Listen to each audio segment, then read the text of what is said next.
గత ప్రభుత్వంలో బకాయిలు ఉండటం వలన చేప పిల్లల పంపిణీ ఆలస్యమైంది అన్నారు మంత్రి పొన్నం ప్రభాకర్. పాత బకాయిలు చెల్లించడానికి కృషి చేస్తామని తెలిపారు.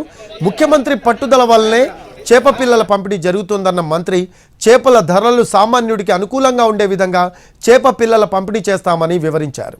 చేప పిల్లల పంపిణీలో పార్టీలకు అతీతంగా అందరూ పాల్గొనాలని కోరారు. మానేరు డ్యాంలో 60 లక్షల చేప పిల్లల్ని పెంచవచ్చని, 29,000 చెరువులలో చేప పిల్లల్ని పెంచబోతున్నామని చెప్పారు మంత్రి పొన్నం.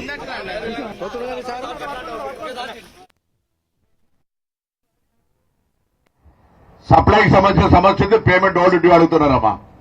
చెప్పుకుంటే ఇబ్బంది అయితే, చెప్పకపోతున్నాం ఇంకో ఇబ్బంది అవుతుంది. ఓల్డ్ డ్యూస్ రాష్ట్రంలో మేయర్ గారు కూడా తెలుసు. ఎందుకు చెప్తున్నా అంటే, తెలంగాణలో మొన్న ప్రభుత్వం అధికారానికి వచ్చిన తర్వాత బడ్జెట్ ప్రవేశపెట్టే సందర్భంగా అనేక సందర్భాల్లో కూర్చొని రివ్యూ చేస్తుంటే బిల్లులై, ఎంబీఐ, చెక్ ఇష్యూ అయి, ట్రెజరీ ద్వారా పెండింగ్ ఉన్నటువంటి బిల్లులు 40,000 కోట్లు. ఒక్కసారి ఆలోచన చేయండి.